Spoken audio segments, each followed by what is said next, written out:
What a loser! You're claiming I'm the father? He mocked. 10 years later, he saw them again and broke down in tears, begging for a reunion. Hi, my beautiful family. May every woman who walks through fire rise untouched in spirit, wrapped in divine favor and radiant peace. May your laughter return stronger than your pain, and your hope bloom again after every storm. You are the prayer that never fades, the light that never dies, and the song that keeps love breathing. May your heart find calm in chaos, courage in silence, and joy even in waiting.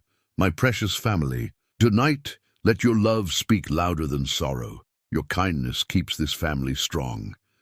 A like is a seed of hope. A comment is a chain of faith. This is Mission 1000 Blessings for every woman who endures, believes, and shines despite the scars. If you carry strength in your soul, like this video, if you walk with grace and faith, comment, "I'm with Mr. Peter."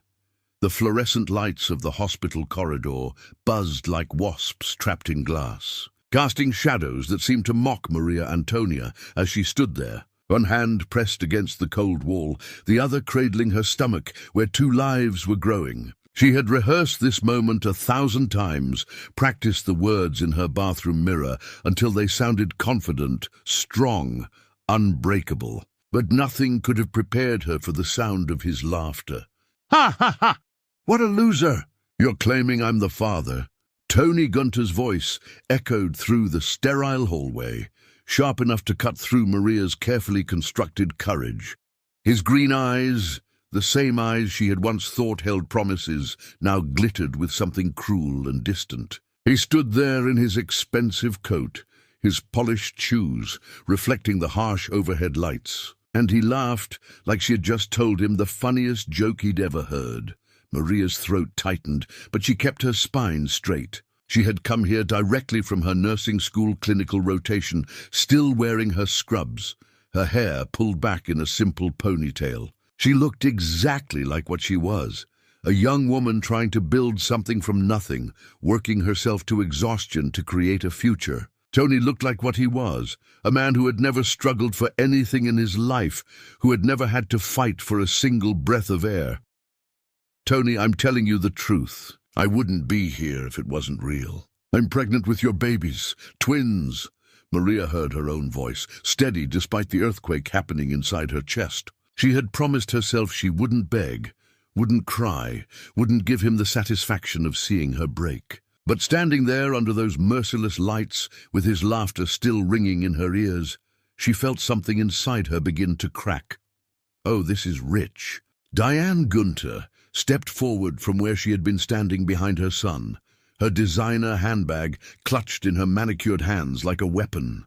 Tony's mother had the kind of face that belonged in society magazines, all sharp angles and calculated expressions. She looked at Maria the way someone might look at dirt tracked onto an expensive carpet. "You actually thought you could trap my son with this pathetic lie? Do you have any idea how many girls have tried this exact same scheme?" Maria's hands trembled, but she forced them still. She had met Diane once before, at a charity event, where Tony had introduced her as a friend from the community health center. Even then, she had felt the woman's judgment like ice water down her spine. But this was different. This was warfare disguised as maternal protection. Veronica Gunter, Tony's sister, laughed from her position leaning against the wall, scrolling through her phone like this was all mildly entertaining background noise. "God, Tony, you really know how to pick them." At least the last one had the decency to be from our side of town. She glanced up, her eyes raking over Maria with barely concealed disgust. "This one actually thinks we're supposed to believe she's having twins. Twins, like that makes it more believable. Next she'll be saying they're royal babies." The words hit Maria like physical blows. She had known Tony's family was wealthy, had known there would be complications, but she had believed in something she now realized was a fantasy. She had believed that love mattered more than money, that the nights they had spent together talking about their dreams meant something real, that the way he had held her and whispered promises into her hair wasn't just another lie rich boys told poor girls. "Maria, Sweetie, Diane's voice dripped with false sympathy, the kind that felt worse than outright hatred. Let me explain something about how the world works. My son is the Gunter heir. He's going to inherit businesses, properties, responsibilities you couldn't possibly understand. Do you really think we're going to let some nursing student claim our family's legacy based on, what, a few nights of fun? Nah, it wasn't just a few nights. Maria's voice cracked despite her best efforts. Tony, tell them. Tell them about the past months. Tell them about the things you said to me. Tell them you love me. Tony's laughter died, replaced by something even worse, complete indifference. He pulled out his wallet, that expensive leather thing she had once admired, and began counting bills. You want to know what this is worth to me, Maria? This whole drama you're creating? He threw a stack of $100 bills at her feet, the money fluttering down like dying birds. Take it. Get rid of the problem. Go to a clinic. Do whatever you need to do. Just stop embarrassing yourself. Maria stared at the money scattered across the hospital floor. Each bill felt like a slap, like proof that she had been nothing more than a transaction to him. She thought about bending down, about picking up those bills and throwing them back in his face, but something stopped her. Pride, maybe, or the sudden realization that this man, this family, wasn't worth the energy it would take to hate them. You think you can pay me to kill my children? Maria's voice came out different now, not pleading or angry, but cold as winter rain. You think that's what I came here for? Money? Well, isn't it? Veronica chimed in, finally putting her phone away to give Maria her full attention. Come on. You work 3 jobs. You're drowning in student debt. You live in that terrible neighborhood on the east side. Don't pretend this isn't exactly what you wanted. A rich boyfriend, an accidental pregnancy, a lifetime meal ticket. Maria felt something shift inside her chest, something fundamental and irreversible. She looked at Tony, really looked at him, and saw a stranger. The man she thought she knew, the man who had traced her face with gentle fingers and told her she was extraordinary, had never existed. This was who he really was, someone who could throw money at problems, who could laugh at a woman carrying his children, who could stand there with his family and treat her like she was garbage to be disposed of. I don't want your money. Maria's voice rang clear through the corridor, strong enough to make Diane flinch. I don't want anything from you. Not your name, not your support, not your presence in my children's lives. You just made something very clear to me. You're not a father. You're not even a man. You're just a boy who's never had to face consequences for anything in his miserable, empty life. She turned to walk away, her head high, her shoulders back. She would not give them the satisfaction of seeing her run. She would not let them win by watching her crumble. But Tony's voice followed her down that endless hallway, dripping with contempt. Don't come back here, with your hand out, Maria. Don't come crawling to us when reality hits, and you can't afford formula. This is your choice. You walk away now, you walk away forever. My children. He laughed again, that same cruel sound. These aren't my children. They're your problem, your mistake, your burden. Maria didn't turn around. She kept walking, kept breathing, kept moving forward, even though every step felt like walking through concrete. She made it to the parking lot, made it to her old car with its dented door and check engine light that never turned off. She sat in the driver's seat, hands gripping the steering wheel so tight her knuckles went white. Then she broke. The sobs came from somewhere deep and primal, tearing out of her throat like wild animals. She pressed her forehead against the steering wheel and cried for the girl who had believed in fairy tales, for the woman who had thought love could bridge any gap, for the mother she was about to become with nothing but her own strength to rely on. She cried until her ribs ached, until her eyes burned, until there was nothing left inside her but emptiness. A knock on her window made her jump. Lucia stood there, her best friend since childhood, still in her coffee shop uniform, her face creased with worry. Maria had texted her an hour ago. At the hospital. Need to tell Tony about the babies. Pray for me. Maria unlocked the door, and Lucia slid into the passenger seat, taking one look at Maria's devastated face and pulling her into a fierce embrace. What did he say? He laughed. Maria's voice was barely a whisper. "He threw money at me, Lucia, like I was a prostitute he was paying off. His mother called me a liar. His sister called me trash. He said these babies aren't his problem. He said they're my burden." Lucia's arms tightened around her. "That bastard, that absolute piece of garbage. Maria, we're going to sue him. We're going to take everything he has. We're going to make him pay for this." But Maria pulled back, her hands moving to her stomach, where two tiny heartbeats were growing stronger every day. She wiped her eyes, smearing tears across her cheeks, and something in her expression changed. The softness that Tony had loved, the vulnerability that had made her trust him, hardened into something else, something unbreakable. "No." Maria's voice was quiet, but absolute. "We're not doing anything involving him. Not lawsuits, not child support, not angry letters, nothing. He just did me the biggest favor of my life, Lucia. He showed me exactly who he is before these babies were born, before I wasted more of my life hoping he would become someone worth knowing." But Maria, listen to me." Maria placed both hands on her stomach, feeling the slight swell where life was blooming despite the hatred she had just endured.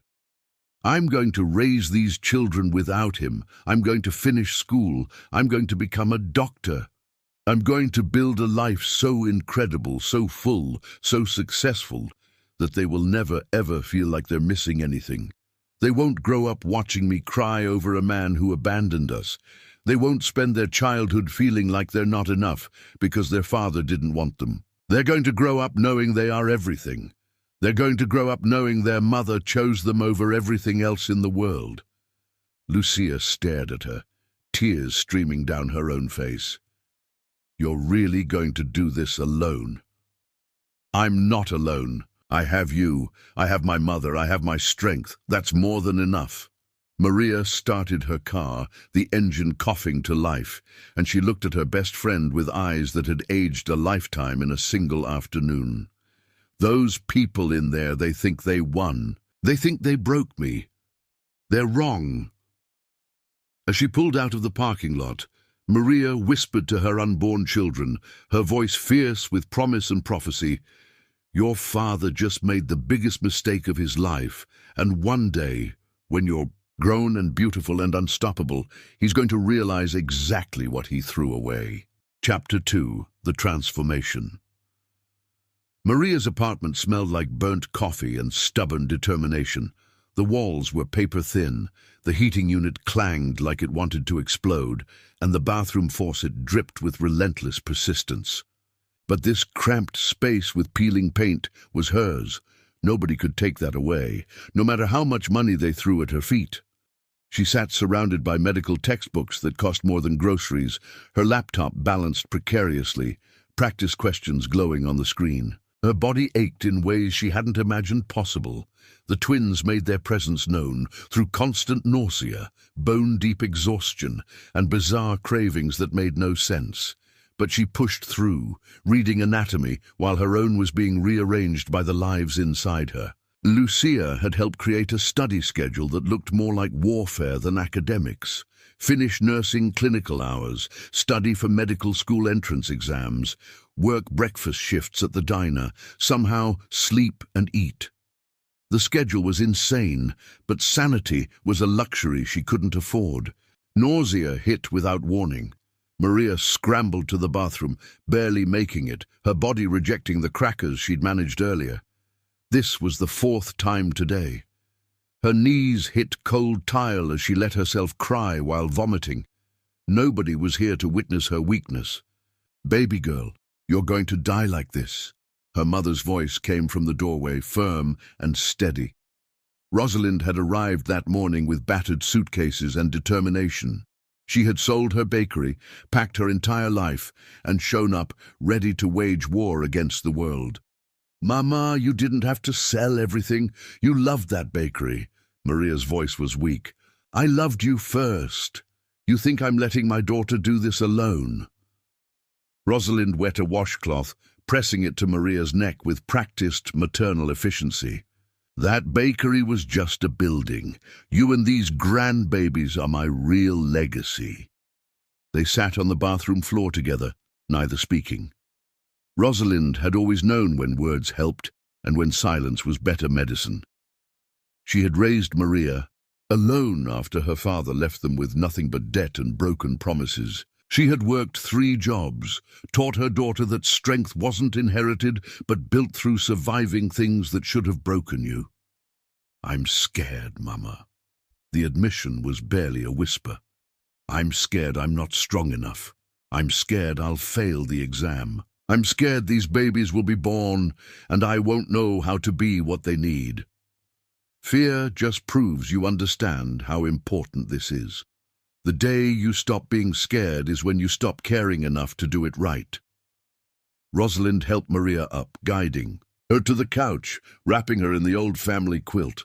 "Now eat these crackers slowly, drink this ginger tea, then we're talking about this schedule because it's going to kill you before those babies arrive." They negotiated for an hour. Rosalind would take weekend grocery shifts. Lucia would cover afternoon elder care on clinical rotation days. Maria would keep only breakfast diner shifts. It still wasn't enough hours, but it was survivable. Maybe. The medical school entrance exam loomed like Judgment Day. Maria studied with frightening intensity. She memorized until words appeared.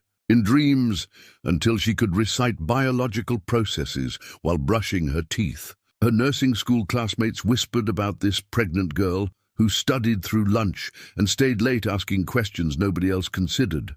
Some admired her, others thought she was delusional. The pregnancy made everything harder. Her scrubs stopped fitting. Her back ached constantly. She developed heartburn so severe she slept sitting up, textbooks propped on her enormous belly. But she kept going, kept studying, kept working, kept building the foundation for a life that would prove Tony Gunter's rejection was the best thing that ever happened. Lucia visited every evening after her coffee shop shift, bringing food she claimed were extras. They both knew she was lying, spending her own money to feed Maria. But Maria had learned to accept help without drowning in debt. Her pride had nearly killed her those first weeks. Lucia had explained brutally, "Your pride is a luxury those babies can't afford. Swallow it or starve, your choice." How was work?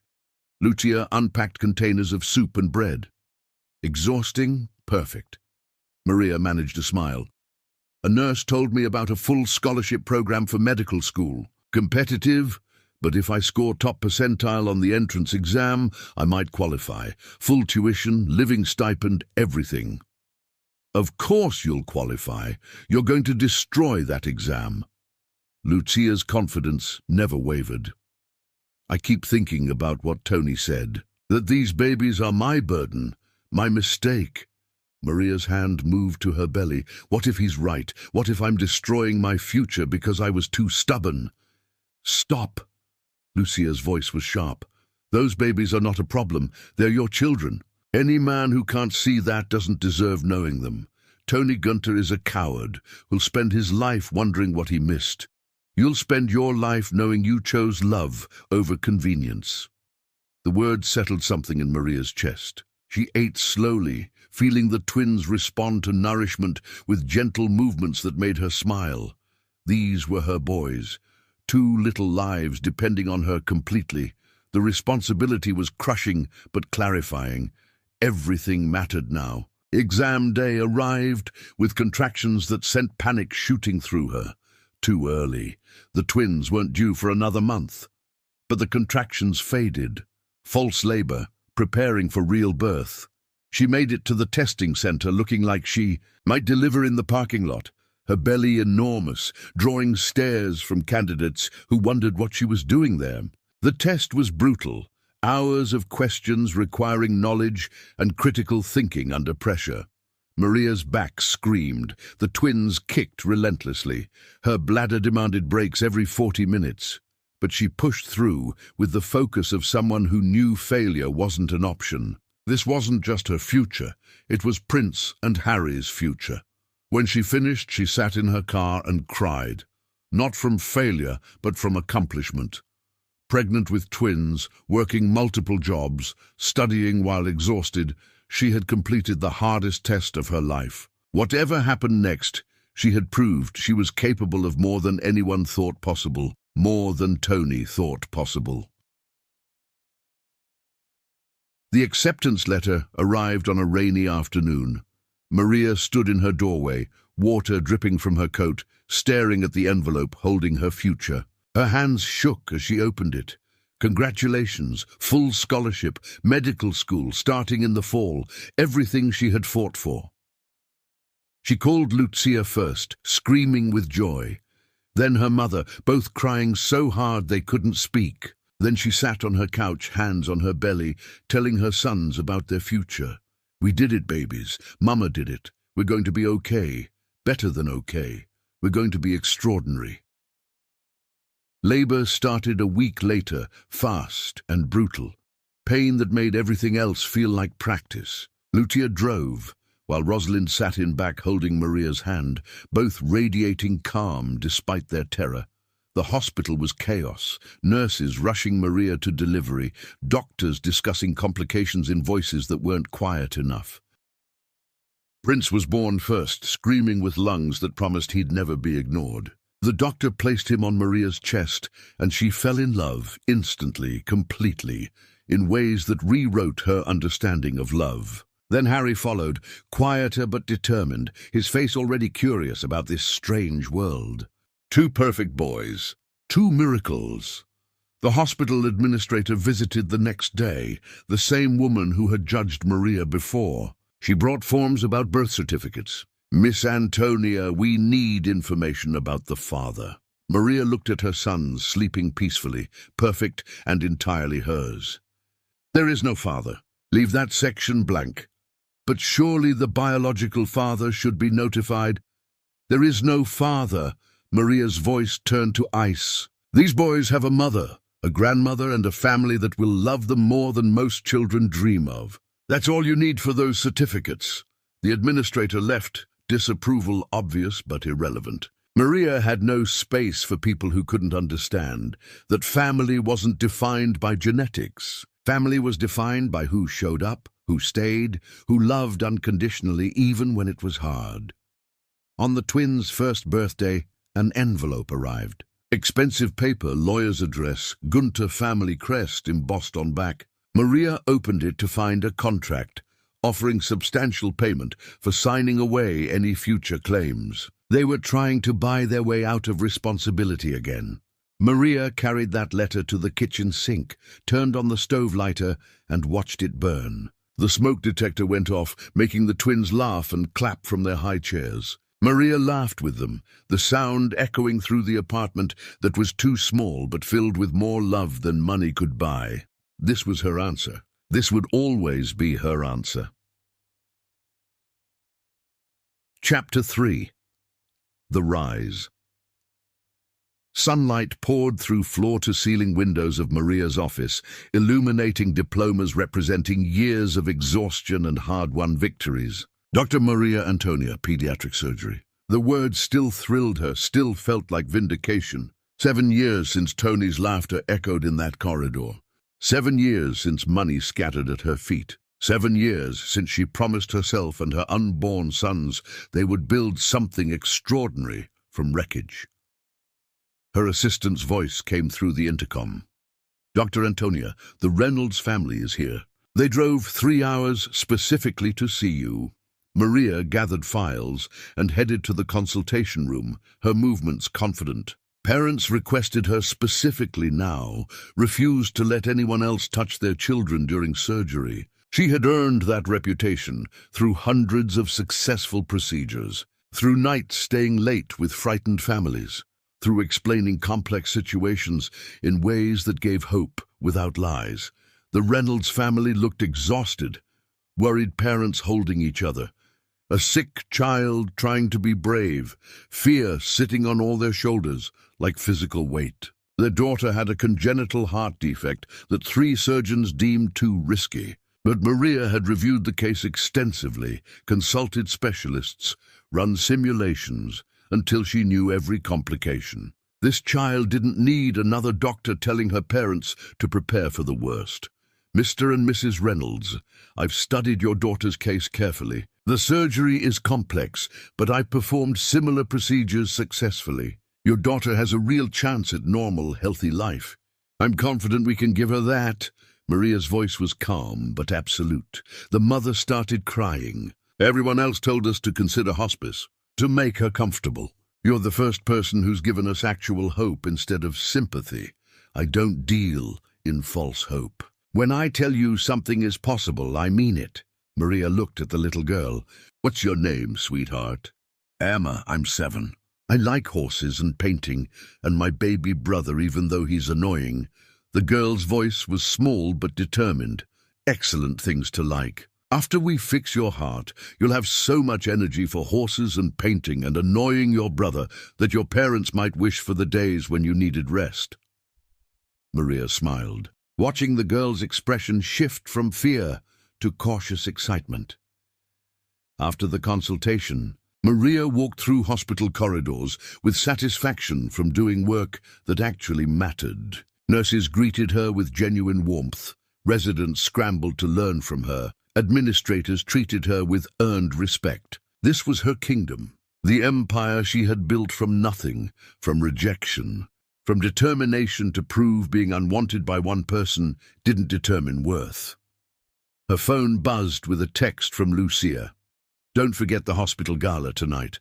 You promised to actually show up instead of finding emergency surgeries to hide behind. Maria smiled. Lucia knew her too well. Knew Maria would rather perform complex procedures than make small talk with wealthy donors. But the gala funded the pediatric wing, funded research saving children's lives, funded programs helping families who couldn't afford care. She could survive one evening if it meant more children got care that saved Emma Reynolds. That evening, Maria stood in her closet trying to remember how to dress for sophistication beyond scrubs. She chose a deep emerald dress Lucia insisted she buy, elegant but understated, saying she belonged without begging validation. Her mother was watching the twins, probably feeding them too much sugar. Grandmothers operated under different rules. The Grand Sterling Hotel was everything Maria expected. Crystal chandeliers costing more than her first apartment. Marble floors polished dangerously, waiters carrying champagne like precious artifacts. Rich people in expensive clothes, laughing at unfunny jokes, networking with practiced ease. Maria walked in and immediately felt a tension. Beautiful surgeon with tragic backstory. Single mother defying odds. Self-made success. She was fascinating to these people like zoo animals, something to observe safely, exotic and slightly dangerous. Dr. Antonia! We're so grateful you could attend. The hospital administrator rushed over with a painful smile. This was the same woman who had judged Maria 7 years ago, tried pressuring her about birth certificates, treated her like she was lesser. Now she smiled like they were allies. Maria played along because it served her purpose, but never forgot who people really were. She endured an hour of introductions to donors, wanting to feel connected to her work, shaking hands with strangers who would never understand fighting for survival. They wrote checks and felt charitable, never grasping their pocket change represented resources, saving actual lives. Maria was gracious, thanked appropriately, said right things, but inside she felt hollow. These weren't her people. She'd just escaped to the bar when she heard a familiar voice. The younger generation has no respect for traditional values anymore. They think they can skip important steps and still demand recognition. Diane Gunter stood 15 feet away, holding court with women wearing wealth like armor. Maria turned slowly, her heart pounding. She hadn't seen Tony's mother in 7 years, had successfully avoided any crossing paths. But here she was, looking older but no less formidable. Designer outfit perfect, jewelry catching light, entire presence screaming money and privilege and judgment. My son is going through another broken engagement. Can you believe it? The third one. These girls don't understand what commitment means. The moment things get difficult, they run. Diane sipped champagne, shaking her head.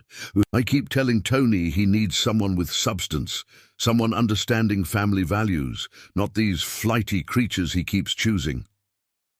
The hypocrisy was breathtaking. This woman who pressured her son to abandon his pregnant girlfriend now lamented his commitment issues. Maria should walk away, should not engage, should take every therapy lesson about avoiding toxic confrontations. But 7 years of controlled rage found a crack.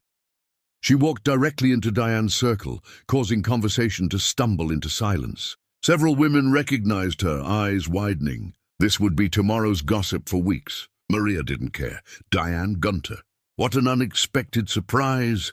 Maria's voice was pleasant with steel underneath. Diane's face cycled through shock, recognition, shame, before settling on defensive hostility. Dr. Antonia, I wasn't aware you attended these events. I attend when the cause matters. Saving children's lives matters quite a bit, as you might imagine.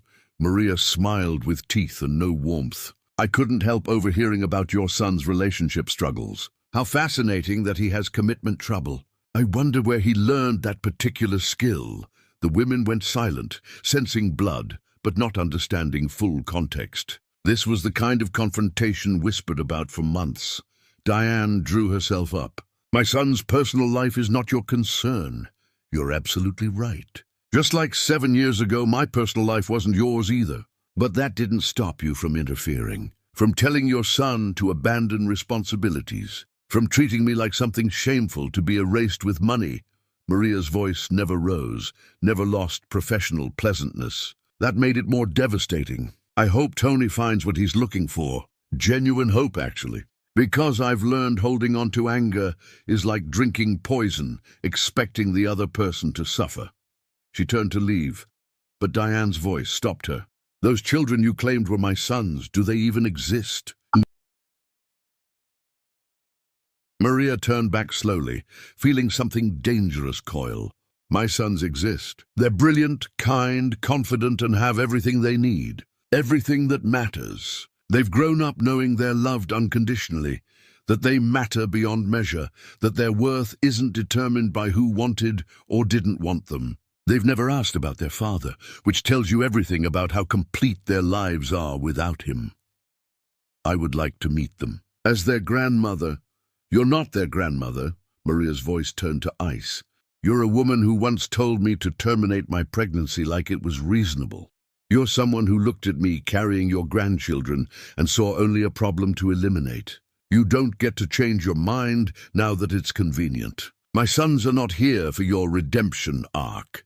She walked away, leaving Diane standing in a circle of fascinated spectators who would definitely be calling everyone they knew. Maria made it to the bathroom before her hands started shaking. She gripped the marble sink, staring at her reflection, breathing through adrenaline.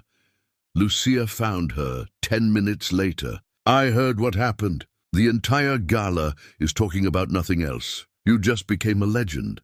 I shouldn't have engaged. I should have walked away. Maria pressed hands against her face. You stood up for yourself and your sons. You told truth. There's nothing wrong with that. Lucia pulled Maria's hands down, forcing eye contact. You've spent 7 years being dignified and taking the high road. Maybe it was time to remind them exactly what they lost.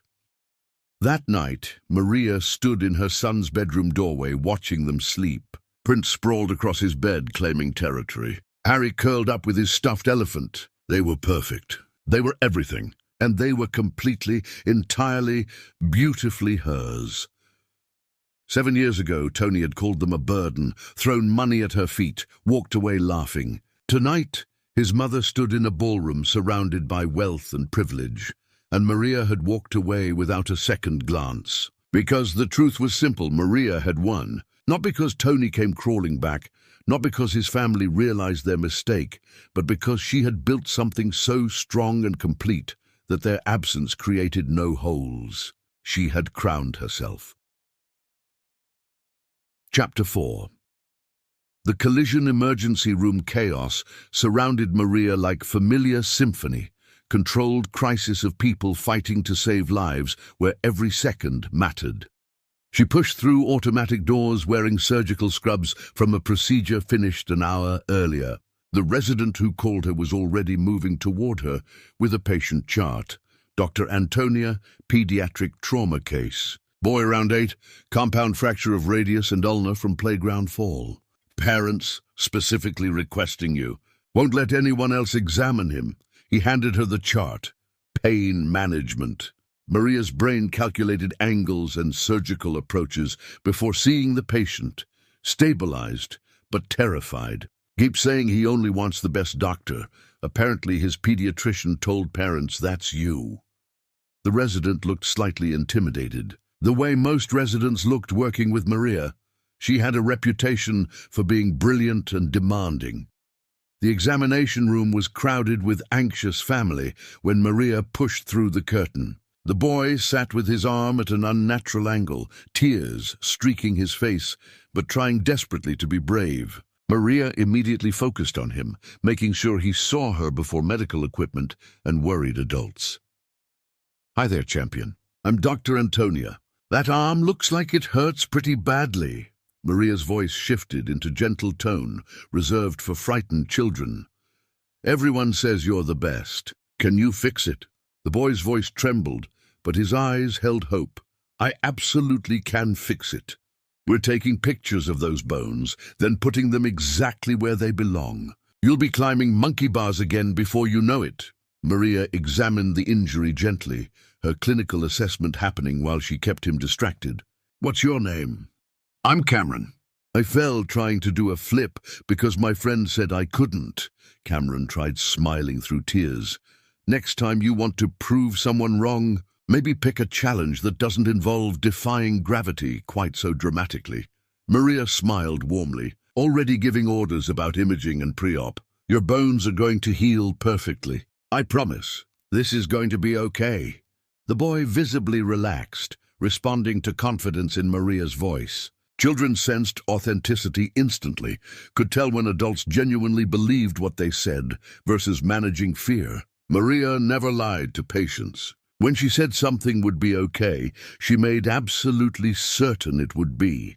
She was explaining the procedure to Cameron's parents when she felt it. That primitive awareness of being watched. Maria turned slowly, scanning the crowded emergency room, and her heart stopped. Tony Gunter stood near the waiting area, frozen mid-step, face completely drained of color. He looked older, worn in ways suggesting life hadn't been easy. His expensive suit couldn't hide exhaustion in his eyes. But Maria registered none of that in detail. What captured her attention was his expression, shock, profound enough to resemble physical pain. Their eyes met across emergency room chaos, and for one suspended moment, everything else disappeared. 7 years collapsed into nothing. Maria saw the boy who laughed at her, the man who threw money at her feet, the stranger who called her children a burden. She wondered what he saw. Probably not the terrified nursing student crying in a parking lot. Probably someone he didn't recognize at all. Then Maria turned away. She had a patient who needed her, a surgery to perform, a life to live with no space for ghosts. Whatever Tony Gunter was doing here, whatever surprise or regret was written across his face, wasn't her problem. She had more important things to focus on. Cameron's surgery took 3 hours. Maria worked with focused intensity that made her legendary, reconstructing bone fragments with precision bordering on art. Her surgical team moved in practice synchronization, anticipating her needs. This was her domain, her power, her proof she was capable of impossible things. When she emerged from the operating room, exhausted but satisfied, Cameron's family waited with desperate hope. "The surgery went perfectly. Your son's arm will heal completely. He'll need physical therapy, but I expect full recovery." The family's relief was overwhelming. Maria accepted their thanks with professional warmth, explained recovery, answered every question patiently. This was why she did this work. She was walking toward her office when security intercepted her. "Dr. Antonia, there's someone in the main lobby asking about you. We've tried sending him away multiple times, but he's refusing to leave. Says he'll stand there until you agree to speak with him." Given his family's connections to the hospital board, we weren't sure how to proceed. Maria's stomach tightened. She knew who it was. Tell him I'm not available. Tell him to leave. I don't care about his connections. This is a hospital, not a social club.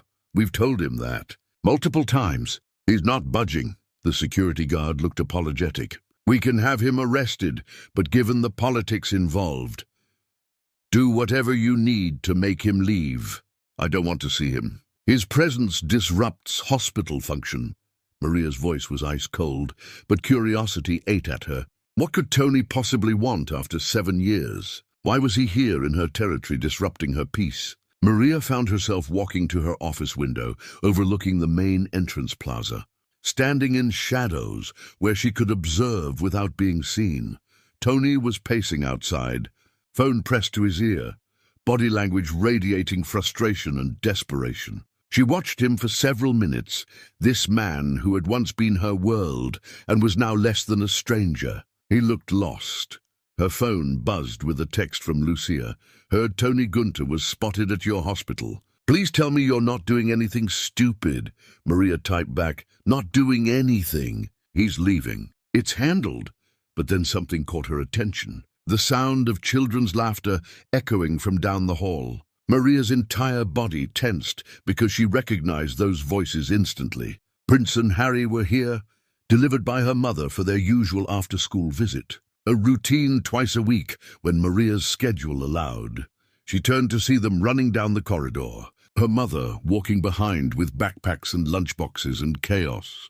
They were beautiful, her sons. Prince moved with careful purpose. Harry bounced with enthusiasm. They looked like perfect little humans, completely unaware they were about to collide with the man who rejected them before they existed. Mama! Harry saw her first and ran faster, launching himself at her with absolute faith she would catch him. Maria swept him up, opening her arm for Prince, who approached cautiously but with equal affection. What are you troublemakers doing here so early? Maria kissed both their heads, breathing in their scent, grounding herself. Grandma said we could visit before homework if we promised to be extra good. Plus Prince wants to interview you for his school project about careers. Harry bounced in her arms, green eyes sparkling. Those eyes. Tony's eyes. The genetic lottery that couldn't be hidden. Maria had long since made peace that her sons carried their father's features. These eyes belonged to her children, not the man who abandoned them. She glanced back at the window. Tony was no longer on his phone. He was standing completely still, staring up at the building, and even from this distance, Maria could see something had changed. His expression shifted from frustration to something else, something that looked like shock, severe enough to stop his heart. Maria followed his gaze and felt everything inside her turn to stone. Tony wasn't staring at the building. He was staring at the window, at her, at the two boys she held close. From this angle, with afternoon light streaming through glass, he could see them clearly. Could see Prince's serious face and Harry's enthusiastic gestures. Could see their features, their eyes, the undeniable truth of their existence. She watched realization crash over him like a tidal wave. Watched his knees actually buckle. Watched him grab onto a parking meter for support. Watched his mouth form words she couldn't hear but could guess. Mama, why is that man staring at us? Prince had noticed Tony was looking at him with suspicious wariness. He's nobody, baby. Just someone having a bad day. Come on, let's go to my office. Maria ushered her sons away from the window, away from their father's stare, away from the collision she had always known would eventually happen, but hoped to delay forever. Rosalind caught Maria's eye. Maria shook her head. Not now, not here, not in front of them. They made it to Maria's office and she locked the door, her hands shaking despite best efforts. Prince and Harry immediately occupied themselves with anatomical models, their young voices filling space with innocent questions about how bodies worked. Maria sat at her desk, head in her hands, trying to process what just happened. 7 years of keeping Tony away. 7 years of building a life where his absence created no holes. 7 years of careful protection had just shattered. He had seen them. He knew they existed as real children with faces and voices, and his eyes staring back. The collision had happened. Chapter 5. The Desperation. Flowers arrived at Maria's office Monday morning in an arrangement so massive it barely fit through the doorway. White roses and orchids, probably worth more than most people earned weekly, with a card, "Please, just 5 minutes. I'm begging you." Tony, Maria didn't even touch them. She called her assistant. "Send these to hospice wing. Better yet, trash. And add Tony Gunter to my block delivery list. No flowers, packages, communications from him or anyone associated with the Gunter family. But flowers kept coming. Different arrangements, different services, each ending up donated or thrown away. After the 10th arrangement in a week, Maria stopped bothering with specific instructions. Her staff knew the drill. Anything from Tony went straight to disposal. Letters started arriving midweek, handwritten on expensive stationery, delivered through hospital mail, each pleading for conversation, understanding, 5 minutes of her time. Maria read the first one out of morbid curiosity. "Maria, seeing them destroyed me. I can't sleep. I can't function. I have children I didn't know existed walking around with my eyes. Please, let me explain. Please let me apologize. Please just acknowledge that I'm drowning. Tony!" She walked directly to her paper shredder and watched his words turn to confetti. There was something deeply satisfying about destroying his attempts to invade her peace. He thought words would fix what he broke. His desperation was his problem, not hers. Lucia found Maria in her office surrounded by shredded paper. "He called the restaurant 5 times, begging me to talk to you, to convince you to see him. I hung up every time. Block his number. Tell your manager to block his number. I'm getting a restraining order." Maria's voice was flat, emotionless in the way that meant she was vibrating with fury. "Maria, I have to say something you won't want to hear." Lucia sat carefully. He looked genuinely broken. When I finally answered to tell him to stop, he sounded like someone completely falling apart. Good. He should fall apart. He should feel every bit of pain he inflicted 7 years ago when I was pregnant and terrified, and he laughed in my face. Maria's control cracked slightly. "You're not actually suggesting I feel sorry for him. I'm not suggesting anything. I'm just telling you what I observed." Lucia's voice was careful, but he did say something that bothered me. He said seeing Prince and Harry in that window, seeing how they looked at you with trust and love, broke something in him that can't be fixed. He said watching his children exist without him feels like dying slowly. He doesn't have children. He has biological offspring he rejected before they were born. There's a difference. Maria stood pacing her office. "I'm tired of his presence haunting the edges of my life. I'm tired of looking over my shoulder waiting for him to appear. I want him gone completely. Then maybe you should face him once. Tell him exactly what you think. Make absolutely certain he understands he has no place in your life. And this, once and for all." Lucia watched carefully. "Because his desperation is only going to escalate unless you shut it down, definitively." Maria wanted to argue, but knew Lucia was right. Ignoring Tony wasn't making him go away. It was feeding his obsession. She needed to face him, tell him with brutal clarity he had no path back, close this door so firmly he would never try opening it again. "Fine. 1 meeting, 15 minutes. You're coming as witness. Then I'm getting the restraining order, and he's banned from my life permanently." Maria pulled out her phone, texting her lawyer to start legal proceedings. 3 days later, Maria sat in a hospital conference room with Lucia beside her, waiting for Tony. Her hands were steady, expression controlled, but inside she felt like she was preparing for battle. This man once had power to destroy her. Now she would prove he had no power at all.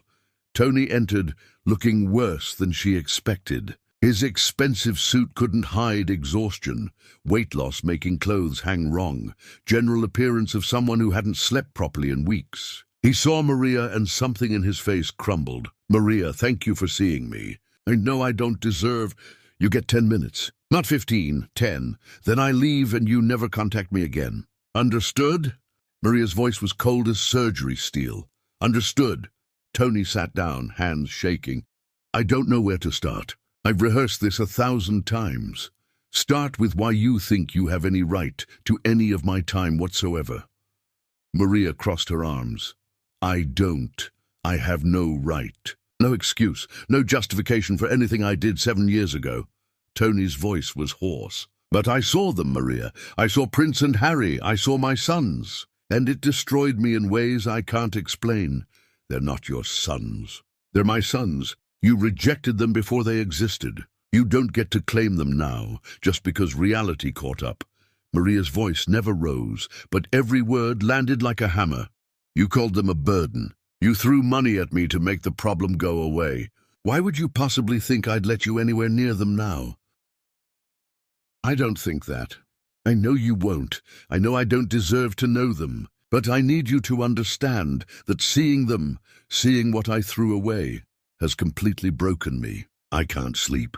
I can't work. I can't function knowing those beautiful boys are walking around and I'm not allowed to... Tony's voice cracked. Not allowed to what? Be their father? You're not their father. You're a sperm donor who got cold feet and ran. Fathers show up. Fathers do the work. Fathers sacrifice for their children. You did none of those things. Maria leaned forward. Do you have any idea what the past 7 years were like? Working 3 jobs while pregnant. Studying for medical school entrance exams while dealing with all-day morning sickness. Going through labor alone because the man who got me pregnant decided I was too much trouble. I'm so sorry. I know sorry is worthless, but I don't know what else to say. I was a coward. I was weak. I let my family pressure me into the worst decision of my life. Tony was openly crying. I threw away something precious because I was scared and stupid and thought money could fix anything. I was wrong about everything. You were wrong about everything, Maria agreed, her voice hard. But being wrong doesn't earn you redemption. My sons have everything they need. They have a mother who would die for them. They have a grandmother who helps raise them. They have a family that's complete and whole. Your presence isn't necessary for their happiness. Actually, your absence is probably better.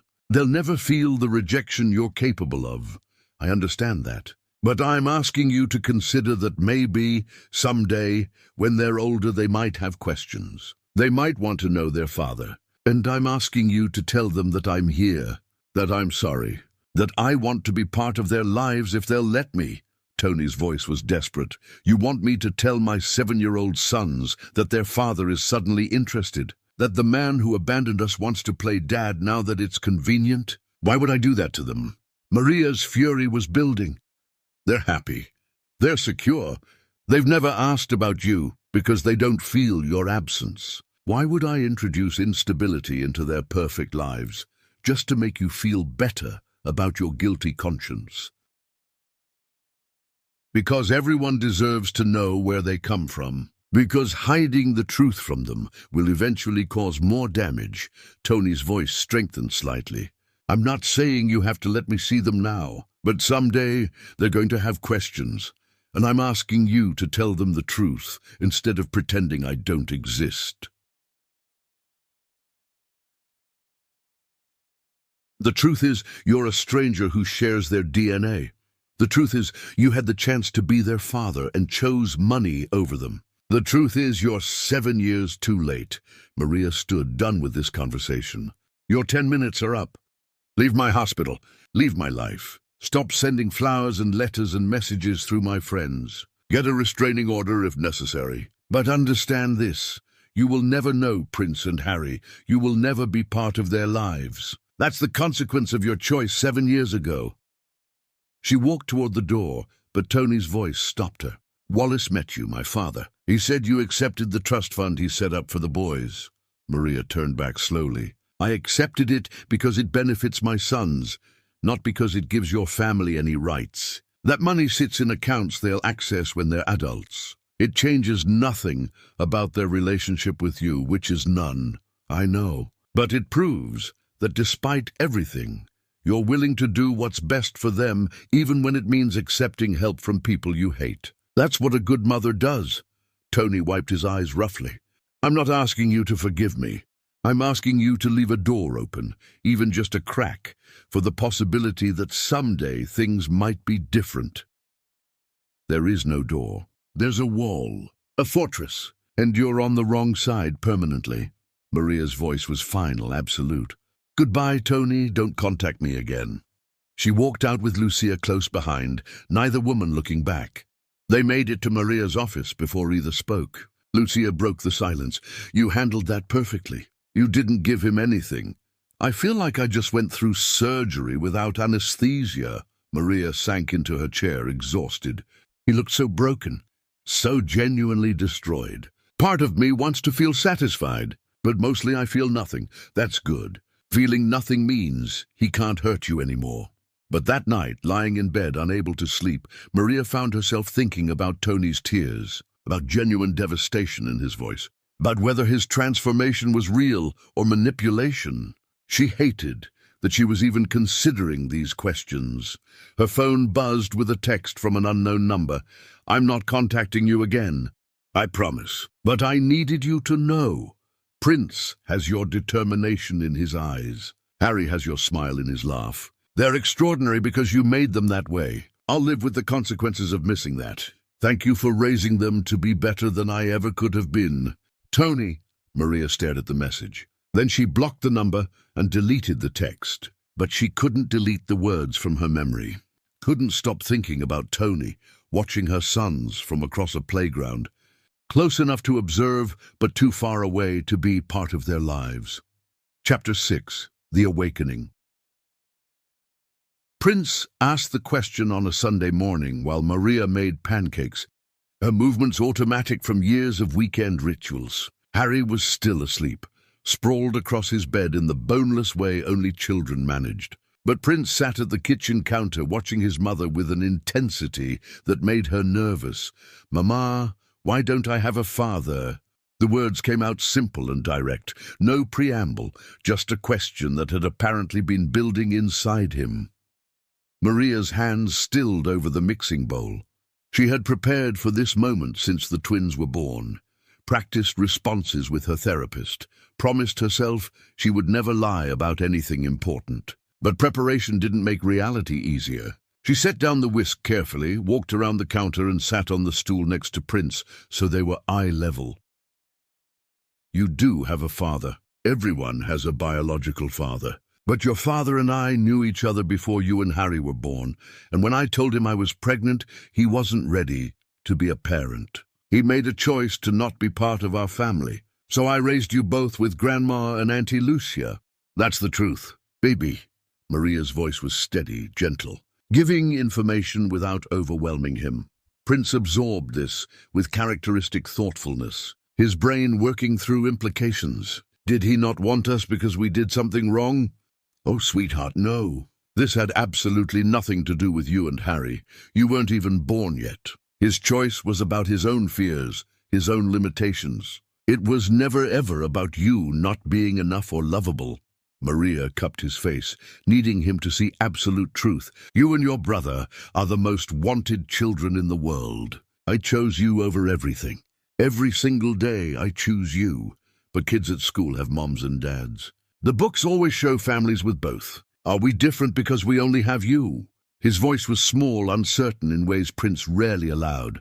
Maria's heart cracked. Some families have two parents. Some have one. Some have grandparents raising kids, or aunts and uncles, or two moms, or two dads. There's no single way a family has to look. Her family has me, Grandma, Auntie Lucia, you and Harry. That's our family. It's different from some families, but it's not less than. It's exactly what we need.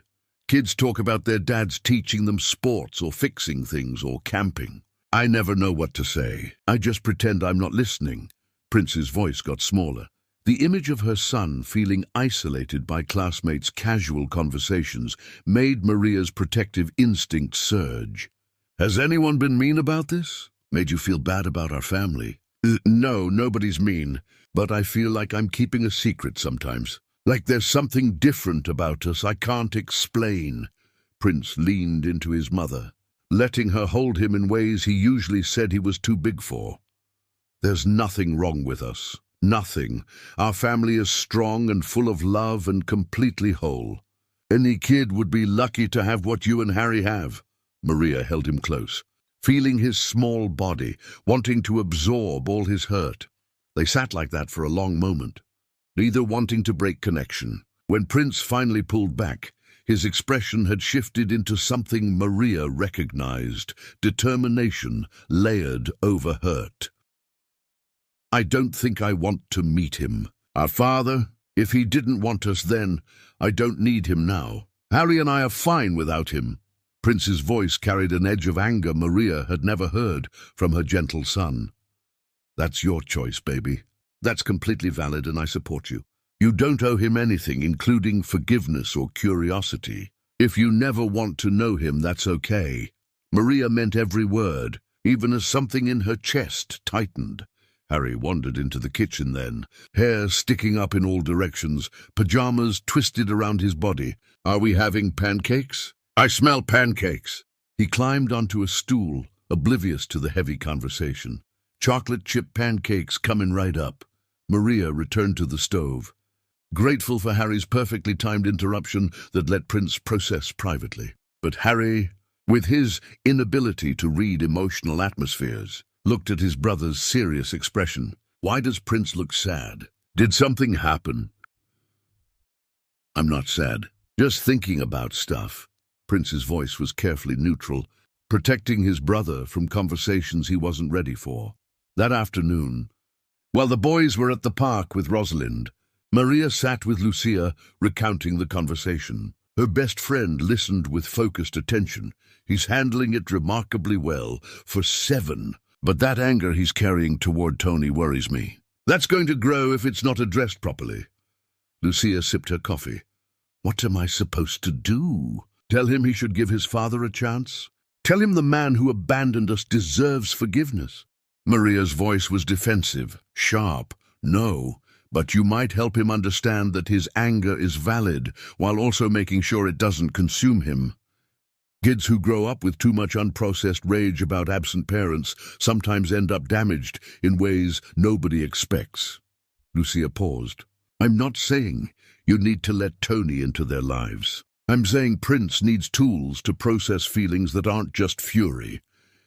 I'll talk to his school counselor. Maybe he needs someone neutral to work through this." Maria rubbed her temples. Days later, Harry did something that shocked everyone. Rosalind had taken the boys to a charity fun run the hospital sponsored. Maria couldn't attend due to emergency surgery, but Rosalind sent photos throughout the morning. Then her phone rang. Rosalind's voice was tight. "Maria, something happened." Harry saw Tony at the fun run. Tony was volunteering, handing out water. Harry walked right up to him and said something. They tried to stop him, but he was too fast. Maria's blood turned to ice. "What did he say?" "He said, 'My mother doesn't need you.' Then he walked away." Tony looked like Harry had physically struck him. "Just stood there holding water bottles, while my grandson walked back like nothing happened." Rosalind's voice mixed pride with concern. "Should I be worried?" "I don't know, maybe, probably." Maria felt panic rising. "Did Tony try to approach them? Did he say anything to Harry?" "No, he just stood there looking devastated, then disappeared into the crowd." "But Maria, Harry knew who Tony was. Somehow he figured it out." Rosalind's voice was gentle but concerned. "Prince is the one who told him. I heard them talking later. Prince said the man had our eyes, that he must be their father." Maria felt her carefully constructed protection shattering. Her sons knew. They had figured it out through observation and 7-year-old logic, and now they were making their own decisions. She had lost control of the narrative, and that terrified her more than anything. That night, she sat both boys down for a conversation she hadn't planned to have for years. "Grandma told me what happened at the fun run, that you saw someone and Harry said something to him." Prince and Harry exchanged glances, that twin communication without words. Finally, Prince spoke. "We figured out who our father is. The man at the hospital reading stories had the same eyes. Then we saw him at the fun run. We just knew, and you decided to confront him." Maria's voice was carefully neutral. "I wanted him to know that we don't need him. That you're enough for us. That he can't just show up and think we'll want him now. Harry's voice was fierce, protective of his mother. Was that wrong? It wasn't wrong. It was brave, but it was also something you didn't need to do. Protecting me isn't your job, baby. That's my job. Maria pulled both boys close. I need you to understand something important. Your father's presence or absence in your lives is not your responsibility. You don't need to reject him to prove you love me. You don't need to protect me from him. I'm the adult. I handle adult problems. But we wanted him to know. Prince's voice was quiet but firm. We wanted him to know that we're happy without him. And now he knows. But going forward, if you ever see him again, you don't have to say anything. You don't have to acknowledge him. You can just walk away and tell me, and I'll handle it. Maria kissed both their heads. Your only job is to be kids. To be happy and safe and loved. Everything else is my responsibility. After putting them to bed, Maria stood in their doorway watching them sleep. Her sons were growing up faster than she wanted, developing their own relationships with the father who rejected them. They were making choices about Tony without her input. The fortress she had built had cracks now, and she didn't know how to seal them without damaging her boys. Chapter 7. The Unraveling.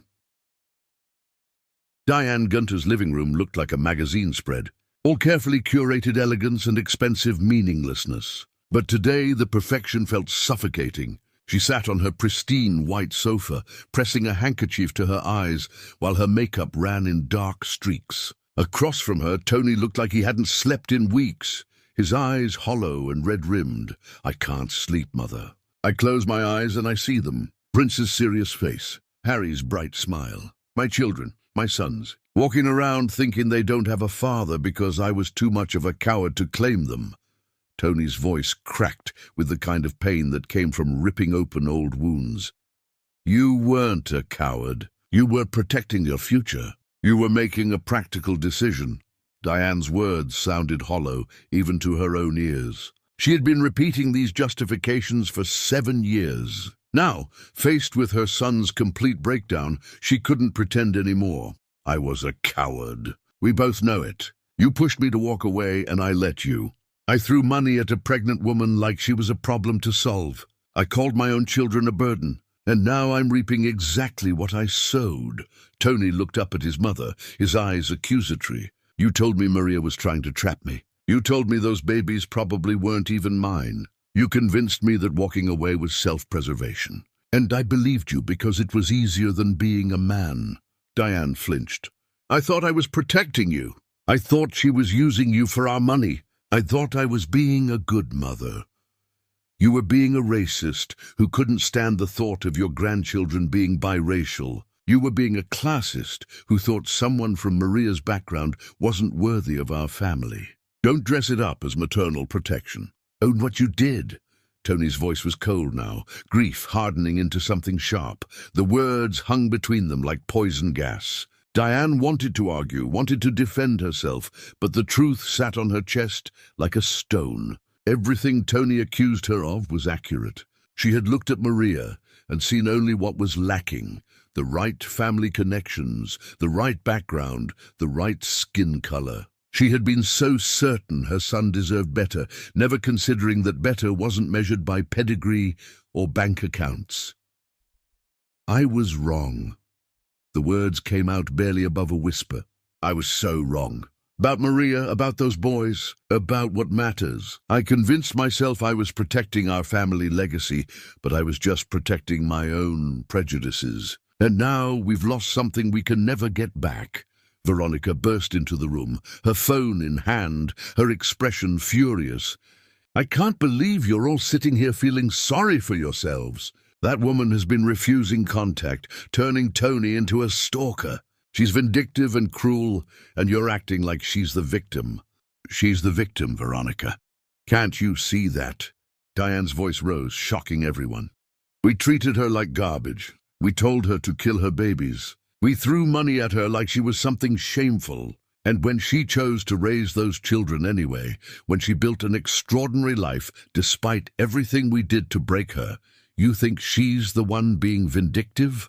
Indeed, I think she's bitter and angry and keeping innocent children from their family out of spite.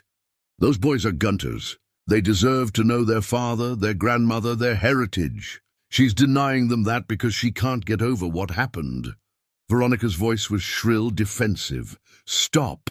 Diane stood up, her voice carrying authority that made Veronica actually close her mouth. Those boys are not Gunters. They're Antonia's. They have Maria's last name.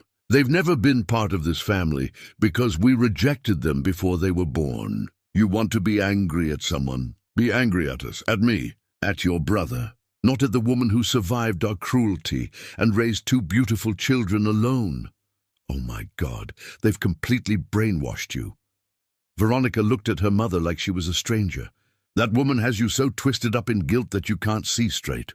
Tony stood up, his movements sharp and aggressive. Get out, Veronica. Get out of this house right now. I can't listen to you defend the indefensible anymore. I'm defending our family. I'm the only one who remembers that we're supposed to stick together.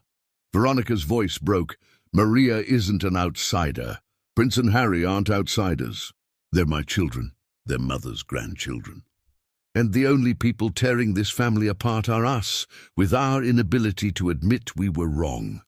Tony walked toward his sister, his expression harder than Diane had ever seen. You have a choice. You can evolve into someone who acknowledges reality and takes responsibility. Or you can leave and continue believing your own delusions. But I'm done pretending that we're anything other than the villains in this story. Veronica looked between her brother and mother, searching for support she had always counted on. When she found none, something in her face turned cold and distant. Fine, you want to grovel to that woman? Go ahead. But don't expect me to join you in this pathetic display. I'm proud of who we are. I'm proud of our family. And I won't apologize for that. She stormed out, the sound of the front door slamming echoing through the enormous house. Diane sank back onto the couch, suddenly looking every one of her years. I've lost her. She's so angry, so convinced she's right. I did that. I raised her to believe that our money and our name made us better than other people. It's not too late for her to learn differently. But that's her journey. Tony sat beside his mother. I've been in therapy for 2 weeks. Real therapy with someone who specializes in absent parents trying to reconnect with their children. What does the therapist say? Diane's voice was hopeful. That I'm not trying to reunite with my family. I'm trying to ease my guilt. That every action I've taken has been about making myself feel better, not about what's actually best for Prince and Harry. Tony wiped his eyes roughly. The therapist says if I really loved those boys, I would leave them alone. I would let them have their peace. I would stop disrupting their mother's life with my desperate attempts at redemption. Is that what you're going to do? Give up? Diane heard disappointment in her own voice. I don't know. Part of me thinks the therapist is right. That the most loving thing I can do is disappear completely. But another part thinks that's just more cowardice. That walking away again, even if I dress it up as noble sacrifice, is just me repeating the same pattern. Tony looked at his mother with eyes that begged for answers she didn't have. How do I know which voice to listen to? Before Diane could answer, Wallace entered the room, having overheard from the hallway. You listen to Maria. She's the only one whose opinion matters. She's the mother. She's the one who did the work, made the sacrifices, built the life those boys have. Whatever she says goes. That's how you know if you're helping or hurting. She won't talk to me. She's blocked every attempt. She got a restraining order approved this morning. I'm not allowed within 500 feet of her or the boys. Tony's voice was flat, defeated. I destroyed any chance I had when I laughed at her 7 years ago. She'll never forgive me, never give me a chance. And she's right not to. Wallace sat down, looking at his broken son with a mixture of compassion and disappointment. Then you accept that consequence. You live with the knowledge that you have children you'll never know. You work on becoming the kind of man who would have deserved to be their father, even if you never get the opportunity. You do the work anyway. That sounds like torture. Tony's laugh was bitter. It's accountability. It's what growing up looks like when you've made catastrophic mistakes. Wallace's voice was firm, but not unkind. You're not owed forgiveness. You're not owed a relationship with those boys just because you share DNA. Maria has built them a life where they're loved and secure and completely whole. Your presence isn't necessary for their happiness. Diane listened to her husband speak these hard truths and felt something shift inside her. I need to see her, Maria. I need to apologize face to face. I need her to hear me acknowledge how wrong I was. She won't see you, Mother. She wants nothing to do with any of us. Tony's voice was hollow. Then I'll write a letter. A real apology, not asking for anything. She can burn it if she wants. But I have to try. Diane stood up, her decision made. I can't fix what I broke, but I can stop pretending I didn't break it. That night, Diane sat at her desk, writing and rewriting a letter to Maria. Words felt inadequate to express the magnitude of her regret. How did you apologize for trying to convince someone to terminate a pregnancy? The paper filled with crossed-out sentences, inadequate phrases. Finally, she wrote something simple and true. Dear Maria, I was wrong about everything. I'm sorry for everything.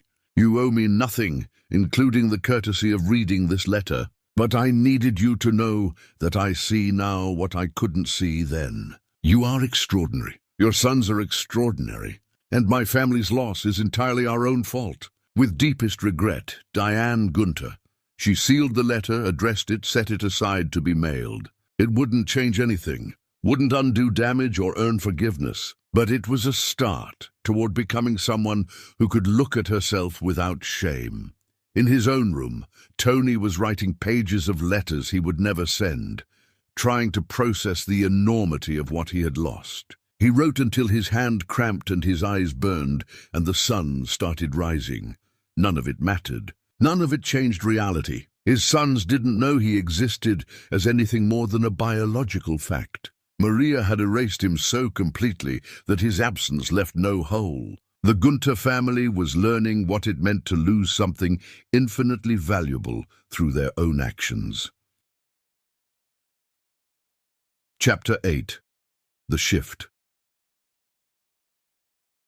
6 months passed like water wearing down stone. Tony stopped showing up at the hospital, stopped sending flowers, stopped texting Lucia desperate pleas. Maria's world returned to its carefully constructed peace, quiet that felt earned rather than fragile. She had won. Tony Gunter had finally accepted defeat and disappeared back into whatever life existed for men who abandoned their children.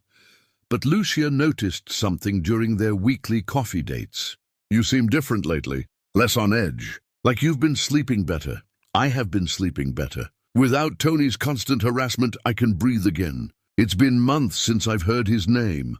Maria sipped her latte, her expression relaxed in a way it hadn't been for the past year. That should make you happy, but you seem almost disappointed that he gave up. Lucia studied her friend with expertise of someone who had known Maria through every phase. I'm not disappointed. I'm relieved. This is exactly what I wanted. Maria's voice was firm, but something in her eyes betrayed uncertainty. If you say so. Lucia dropped it, knowing when to push and when to let Maria work through things on her own timeline.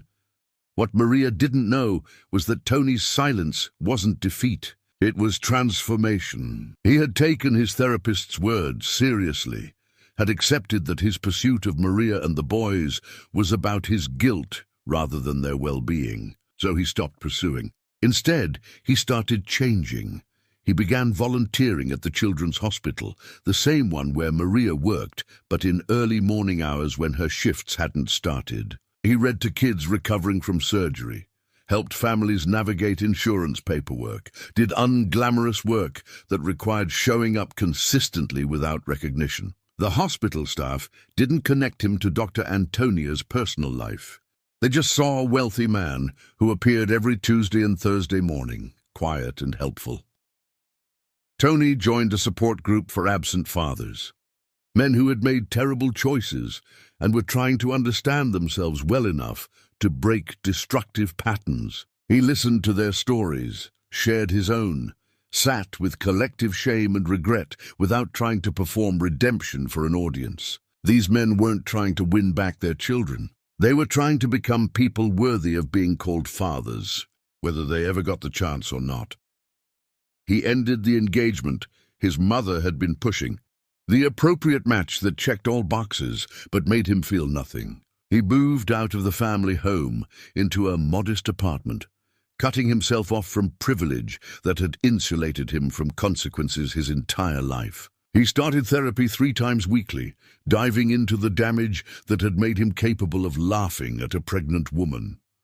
His friends barely recognized him. The charming, careless Tony, who floated through life on family money and good looks, had been replaced by someone serious, focused, almost grim in his determination to understand how a person became capable of such cruelty. He read books on racism, on privilege, on psychology of abandonment. He educated himself about realities Maria had faced. Diane watched her son transform with a mixture of pride and sorrow. He's becoming someone I barely recognize, someone better than he was, but the cost of that growth is devastating to watch. Wallace nodded. He's doing the work, real work, not performative gestures. Whether it ever matters to Maria and the boys is irrelevant. He's doing it because it's right, not because he thinks it will earn him anything. Do you think there's any chance they'll ever let him in? Even a little? Diane's voice was small, hopeful despite knowing hope was probably foolish. That's not our question to ask. We don't get to hope for anything from Maria. We just have to live with what we did and try to be better people going forward. Wallace's voice was kind, but firm. One morning, Rosalind was bringing the boys to the hospital for their usual visit to Maria's office when something unusual happened. They arrived early because Prince had a school project about medical careers and wanted to interview his mother. In the pediatric wing waiting area, they encountered Tony reading to a small group of recovering children. Rosalind recognized him immediately. She had seen photos, heard descriptions, memorized the face of the man who had hurt her daughter so deeply. She froze, instinctively positioning herself between Tony and her grandsons. But Prince and Harry were already moving closer, drawn by the sound of an animated voice reading a story about dragons. Tony didn't notice them at first. He was fully engaged with his young audience, doing different voices for each character, making children laugh despite their injuries and illnesses. He looked different than Rosalind expected, tired, older, more human than the monster she had built in her mind. Then he glanced up and saw Prince and Harry standing at the edge of the group, their green eyes wide with interest. Rosalind watched something complex and painful move across Tony's face. Recognition, grief, wonder, love. He looked at his sons the way parents look at miracles. For one frozen moment, nobody moved. Then Harry, with characteristic friendliness, asked, "What happens next in the story? Does the dragon learn to be nice?" Tony's voice caught in his throat. He had to clear it twice before answering. The dragon learns that being strong doesn't mean being scary. That real power is protecting people instead of frightening them. That's a good lesson. Most stories about dragons get that wrong. Prince's voice was cautious, analytical. You're absolutely right. Most stories do get that wrong. Tony smiled, the expression achingly genuine. Are you here visiting someone? Our mother works here. She's a doctor. The best doctor. Harry announced this with absolute confidence, pride radiating. I've heard about her. Everyone says she's extraordinary. Tony's eyes filled with tears he couldn't quite hide. You must be very proud of her. We are. She's the most amazing person in the whole world. Prince stepped closer to his grandmother, some instinct telling him this stranger was significant in ways he didn't understand. Rosalind found her voice then. Boys, we should go find your mother. We're going to be late. She herded them toward the elevator. As they waited for doors to open, Harry turned back and waved at Tony. Bye. You're really good at reading stories. Tony waved back, his face crumbling the moment elevator doors closed. Rosalind saw it happen. Saw this man who had once been so cavalier completely break down in a hospital waiting room. She should have felt satisfaction. Instead, she felt something uncomfortably close to pity. When they reached Maria's office, Rosalind debated whether to tell her daughter about the encounter. Maria was reviewing patient files, looking calm and content. Rosalind decided to say nothing. The moment had passed without incident. The boys had no idea who they'd been talking to. There was no reason to disrupt Maria's peace, but that night, Prince asked his grandmother a question that stopped her heart. "Grandma, that man reading stories this morning, he looked really sad when Harry said Mama is the most amazing person. Why would that make someone sad?" Rosalind chose words carefully. Sometimes adults have complicated feelings about things that don't make sense to kids. He was probably thinking about his own life, not anything you said. "I think he knows Mama. I think maybe he used to know her a long time ago, and something bad happened, and now he's sad about it." Prince's perceptiveness was both gift and challenge. "He had the same eyes as me and Harry. Did you notice that?" Rosalind's breath caught. "What makes you think that?" "I just noticed. Lots of people have green eyes, though. It probably doesn't mean anything." Prince went back to homework, seemingly satisfied. But Rosalind knew her grandson, knew he had made a connection he wouldn't forget. Anew, Maria's carefully constructed wall had developed a crack. That weekend, Maria received a letter from the hospital administrator. Tony Gunter had made a substantial anonymous donation to the pediatric wing, designated specifically for families who couldn't afford their children's medical care. The donation came with no conditions, no publicity requirements, no requests for recognition, just money that would change lives. Maria stared at the notification, confused by emotions she didn't want to name. This wasn't the Tony she remembered. The Tony who rejected her wouldn't have understood struggles of families drowning in medical debt, wouldn't have cared about children who weren't useful to him. "What are you thinking about?" Lucia found Maria in her office, the donation letter in hand. "And I'm thinking that people don't change this fundamentally. I'm thinking this is another manipulation." Maria's voice lacked conviction. Or maybe he actually grew up. Maybe realizing he abandoned his children broke something in him that needed breaking. Maybe he's finally becoming the person he should have been 7 years ago. Lucia sat down. Would it be so terrible if he changed? Yes, because if he's genuinely changed, if he's actually become someone decent, then I have to reconsider everything. I have to acknowledge that my sons might benefit from knowing him. I have to face the possibility that my anger is hurting them more than protecting them. Maria's hands shook slightly. It's so much easier when he's the villain. Life is rarely that simple, though. People can be multiple things at once. He can be both the coward who abandoned you and someone genuinely trying to become better. Lucia's voice was gentle but challenging. The question isn't whether he's changed. The question is, what's best for Prince and Harry? And only you can answer that. Maria sat with that question for weeks. She watched Tony from a distance when he volunteered, saw the way he interacted with children, noticed the sadness that seemed to permanently inhabit his features. She investigated his life in small ways, discovering he had left his family's empire, had moved to modest apartment, had changed everything. None of it proved anything. Changed behavior wasn't the same as changed character, but it was something she couldn't ignore anymore. Chapter 9. The Confrontation. The bench in the park was old wood, worn smooth by thousands of people sitting in this exact spot over the years. Maria had chosen it carefully when she finally agreed to meet Tony, needing neutral ground that held no memories, no history, nothing except possibility of conversation. It was the same park where she used to bring Prince and Harry as babies, when they were small enough to fit in a double stroller, and the future felt both terrifying and full of promise. Tony arrived exactly on time, walking toward her with visible trepidation. He looked different than she remembered. Not just older, but fundamentally altered in ways beyond physical appearance. He sat on the opposite end of the bench, maintaining careful distance, his body language screaming he understood how fragile this moment was. "Thank you for agreeing to see me. I know you didn't have to."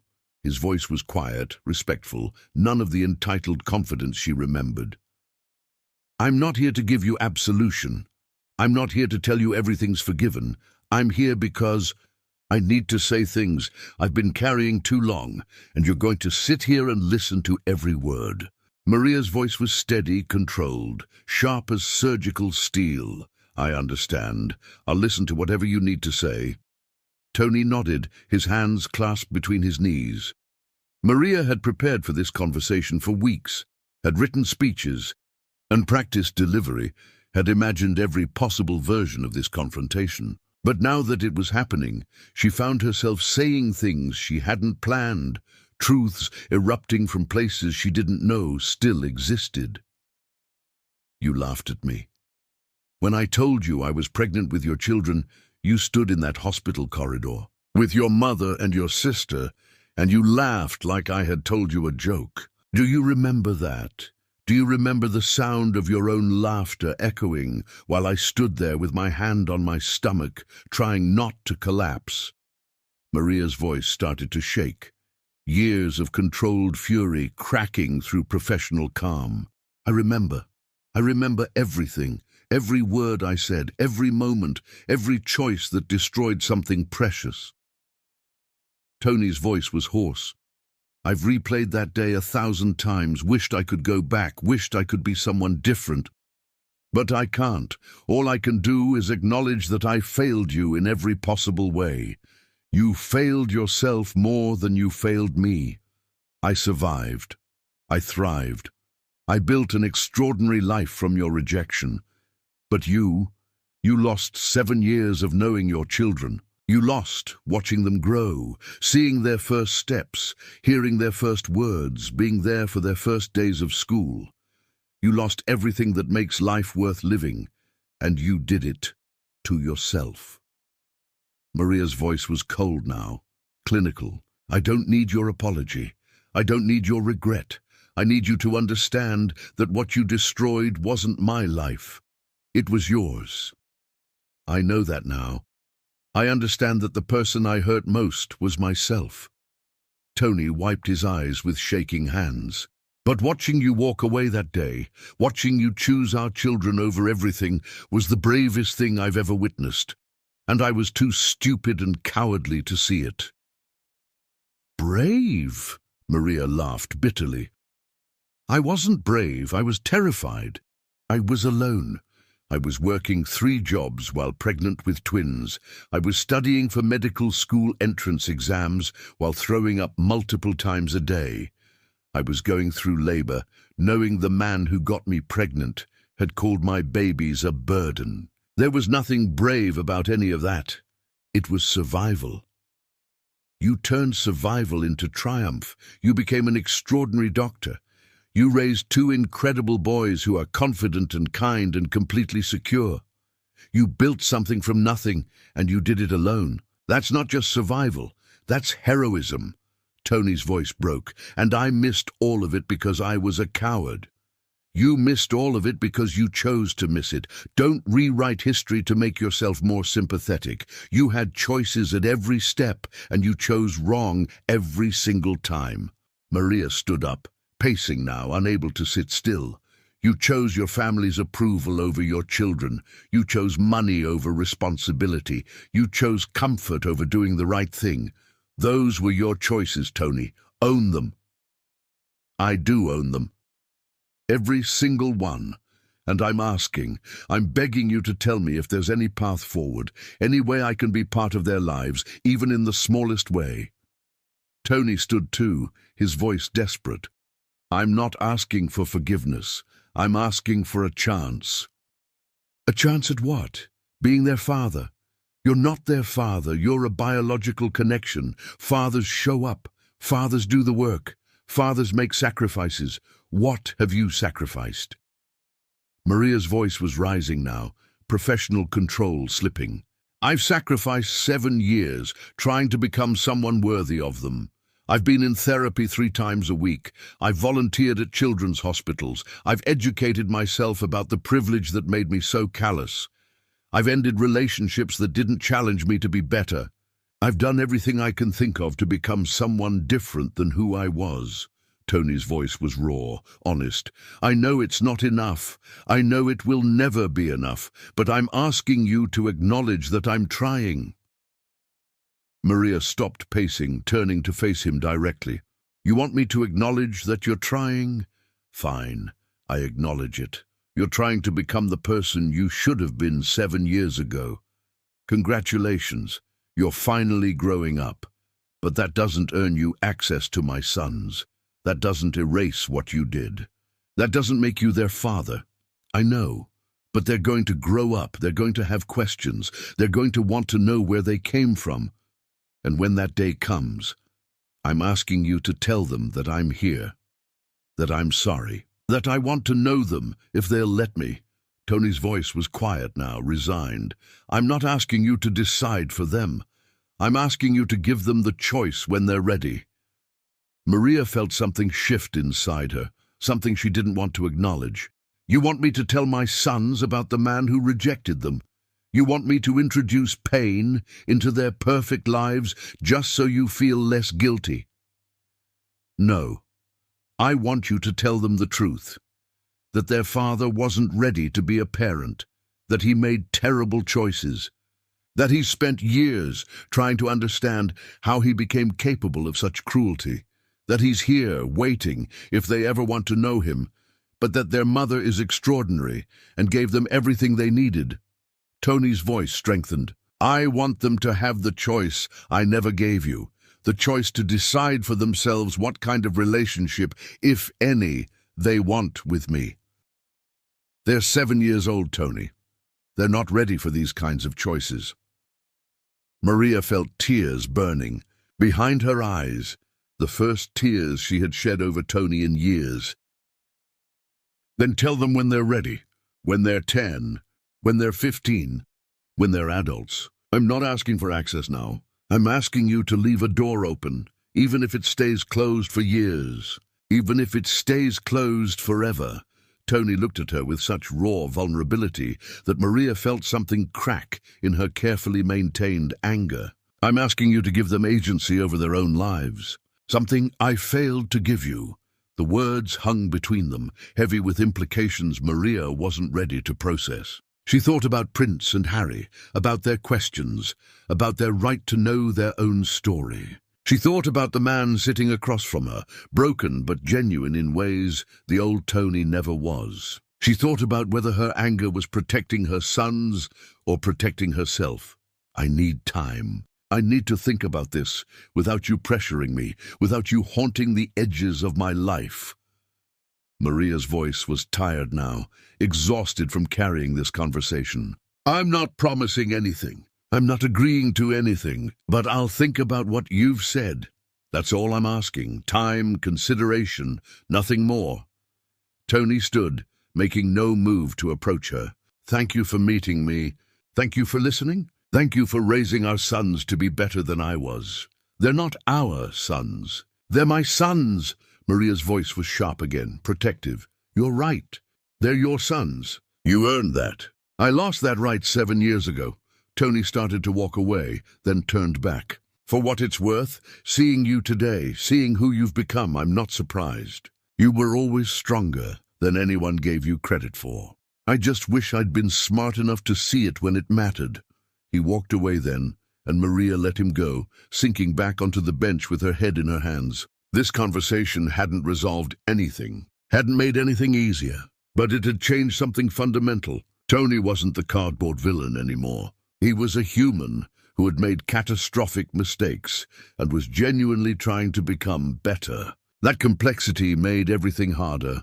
Maria sat on that bench as the sun set, thinking about her sons, about their future, about whether she had the right to make decisions for them forever or whether she needed to trust them to eventually make their own choices.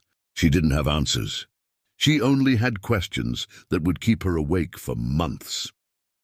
Finally, she stood up and walked to her car. Tomorrow, she would talk to her therapist. Tomorrow, she would consider possibilities she had never allowed herself to consider. Tomorrow, she would face the reality that protecting her sons might mean something different than she thought. Tonight, she would go home and hold Prince and Harry close, and remind herself that whatever she decided, it would be because she loved them more than she hated Tony. Chapter 10. The Beginning. The school talent show was held in a gymnasium transformed with makeshift stage lights and nervous excitement. Maria sat in the third row, surrounded by other parents, Rosalind on one side, Lucia on the other. Her sons were backstage preparing for their performances, and Maria felt the familiar mixture of pride and anxiety that came with watching her children step into spotlights. Prince was performing first. A chess exhibition match against the school's chess club advisor, a demonstration of strategic thinking that had won him regional competitions. Harry was displaying his artwork, paintings that showed a 7-year-old's perspective on the world with surprising depth and creativity. Both boys had prepared for weeks, their excitement building as the date approached. The auditorium lights dimmed, and Maria's heart swelled as Prince walked onto the stage, his small figure radiating confidence. He sat across from his opponent and for 15 minutes demonstrated chess mastery that made the audience murmur with appreciation. Every move was calculated, thoughtful, brilliant. When he delivered checkmate, the crowd erupted in applause. Maria's eyes filled with tears. This was her son. This brilliant, careful, extraordinary boy was hers. Harry's art display came next, his paintings arranged on easels around the stage while he explained each one. He talked about color and emotion and why he chose certain subjects with an enthusiasm that made people smile. His joy was infectious, his creativity undeniable. Maria felt pride so intense it was almost painful.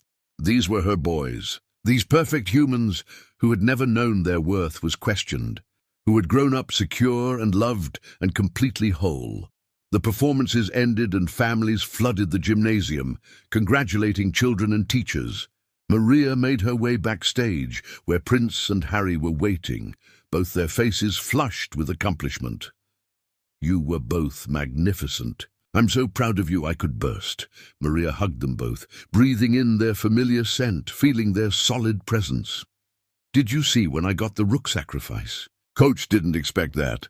Prince's excitement was rare and precious. "And did you see how many people looked at my dragon painting?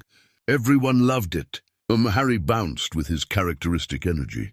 "I saw everything." "You were both perfect." Maria kissed both their heads. As they walked toward the exit, Maria saw him. Tony stood in the back of the gymnasium, partially hidden by a pillar, his face wet with tears. He must have bought a ticket, must have sat in the back where he wouldn't be noticed, must have watched his sons perform with the knowledge that he had no right to be there. Maria stopped walking. For a long moment, they simply looked at each other across the crowded gymnasium. Tony didn't wave, didn't smile, didn't move. He just stood there, with tears streaming down his face, acknowledging that he had witnessed something beautiful that didn't belong to him. Then Harry noticed him, and in a moment of pure childish impulse, unprompted by anyone, Harry waved. Just a small wave, the kind children give to friendly strangers. Tony waved back, his face crumbling with emotion that was too raw to witness. Prince saw the exchange, his expression unreadable. He didn't wave, but he didn't look away either. He simply observed, processing in his careful, analytical way. Maria felt Rosalind and Lucia tense beside her, ready to intervene if necessary. But Maria held up a hand, stopping them. This moment, whatever it was, belonged to her sons now. Not to her, not to Tony, to Prince and Harry, who were seeing their biological father for who he really was. A sad man, watching from a distance.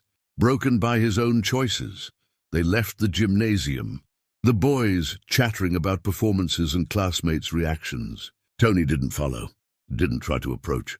He simply stood in that gymnasium watching them leave, respecting the boundaries Maria had set.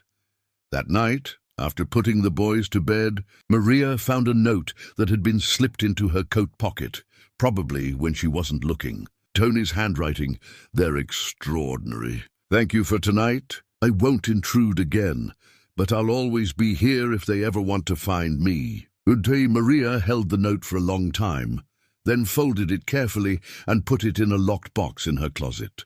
A box that contained the twins' birth certificates, their first hospital bracelets, photographs from their early years. A box of memories and important documents. Someday, if Prince and Harry asked questions, if they wanted to know their full story, she would give them this note. She would give them the choice Tony had mentioned in the park, but that was for someday. For when they were older and ready and capable of making their own decisions. Tonight, they were 7-year-old boys who had performed beautifully and were now sleeping peacefully in their beds.